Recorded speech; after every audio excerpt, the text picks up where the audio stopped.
महाराष्ट्र के बारामती में चाचा भतीजा और करहल में फूफा भतीजे के बीच चुनावी जंग रोचक है। इन दो सीटों की लड़ाई।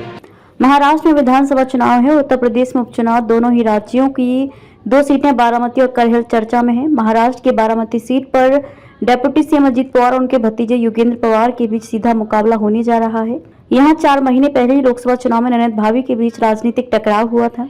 अजीत की पत्नी सुनित्रा पवार को उनकी ननद और शरद पवार की बेटी सुप्रिया सुले ने सीधे मुकाबले में हरा दिया था। अब एक बार फिर इस सीट पर पवार परिवार में लड़ाई है। शरद पवार ने योगेंद्र को टिकट दिया है। योगेंद्र शरद पवार के पोते और अजीत पवार के भाई श्रीनिवास पवार के बेटे हैं। महाराष्ट्र के बारामती में एक बार फिर रोचक जंग देखने को मिलेगी।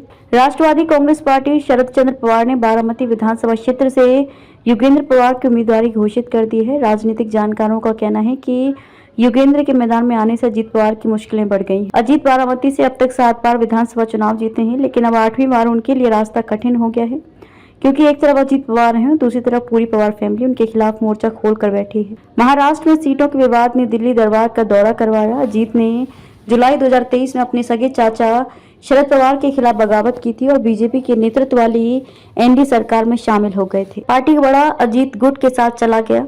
नतीजतन शरद के हाथ से पार्टी का चुनाव चिन्ह घड़ी भी चला गया और इस पर अजीत गुट का कब्जा हो गया। शरद पवार ने इस साल लोकसभा चुनाव में अपनी ताकत दिखाई और अजीत को उनके गढ़ बारामती में करारा झटका दिया। दरअसल बारामती को पवार परिवार का गढ़ माना जाता है। यहाँ विधानसभा चुनाव में अजीत और लोकसभा चुनाव में शरद पवार की बेटी सुप्रिया सुले जीतती आ रही हैं, लेकिन इस बार लोकसभा चुनाव में समीकरण बदल गए।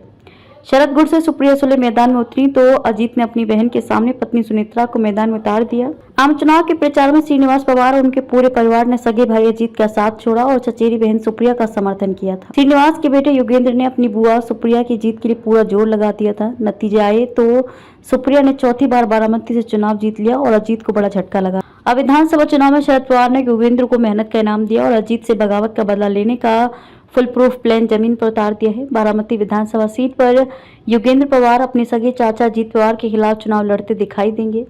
इस चुनाव में अजीत की प्रतिष्ठा दांव पर है। अजीत 1993 से बारामती विधानसभा सीट से चुनाव जीत रहे हैं। अजीत पवार ने 2019 में बारामती विधानसभा सीट पर बीजेपी कैंडिडेट को 1,65,000 वोटों के रिकॉर्ड अंतर से हराया था। मैनपुरी जिले की करहल सीट पर सपा अध्यक्ष अखिलेश यादव के इस्तीफे के बाद उपचुनाव हो रहे हैं। अखिलेश अब कन्नौज से सांसद हैं। करहल इलाके को सपा का गढ़ माना जाता है और 1993 से यहां पार्टी का दबदबा है। एकमात्र अपवाद 2002 में देखने को मिला, जब ये सीट बीजेपी के सुब्रत सिंह यादव के पास चली गई। हालांकि बाद में उन्होंने सपा का दामन थाम लिया था। सपा संस्थापक मुलायम सिंह यादव ने एक समय करहल में जैन इंटर कॉलेज में शिक्षक के रूप में सेवाएं दी हैं।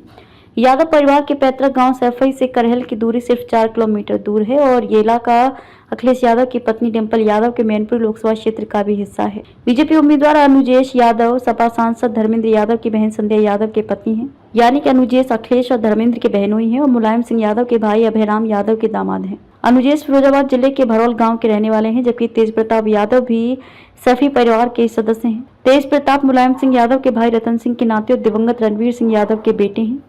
तेज प्रताप सांसद भी रहे हैं और आरजेडी अध्यक्ष लालू प्रसाद यादव के दामाद हैं, यानी कि उपचुनाव में फूफा अनुजेश और भतीजे तेज प्रताप आमने सामने हैं। इस लिहाज से करहल सीट पर सफेद परिवार और उनके रिश्तेदार के बीच रोचक मुकाबला देखने को मिल सकता है। अनुजेश की पत्नी धर्मेंद्र यादव की बहन संध्या यादव की एक पहचान ये भी है कि यादव परिवार की ये पहली बेटी हैं जिन्होंने राजनीति में कदम रखा था। संध्या साल 2015 से 2020 तक मैनपुर से जिला पंचायत अध्यक्ष भी रह चुकी हैं। इसी दरमियान अनुजेश फिरोजाबाद में जिला पंचायत सदस्य रहे। अनुजेश के राजनीतिक करियर में एक और बात यह है कि उनकी मामला देवी मैनपुरी के घिरोड़ विधानसभा क्षेत्र से सपा विधायक रही हैं। यूपी विधानसभा चुनाव 2022 के पहले संध्या यादव ने अपने पति अनुजेश के साथ बीजेपी का दामन थाम लिया था। करहल इलाके को यादव बहुल माना जाता है। यही वजह है कि ये इलाका सपा के लिए एक मजबूत किले के रूप में काम करता है। 2022 के चुनाव में बीजेपी ने केंद्रीय मंत्री एसपी बघेल को अखिलेश यादव के खिलाफ मैदान में उतारा, लेकिन बीजेपी को हार का सामना करना पड़ा।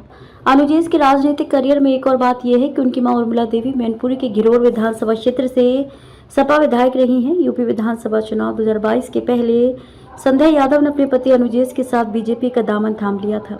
करहल इलाका को यादव बहुल माना जाता है। यही वजह है कि ये इलाका सपा के लिए एक मजबूत किले के रूप में काम करता है। 2022 के चुनाव में बीजेपी ने केंद्रीय मंत्री एसपी बघेल को अखिलेश यादव के खिलाफ में उतारा, लेकिन बीजेपी को हार का सामना करना पड़ा। ऐसे में करहल में सपा को घेरने के लिए बीजेपी ने बड़ा दांव खेला है और यादव परिवार से नाता रखने वाले सदस्य को चुनाव में खड़ा कर दिया है।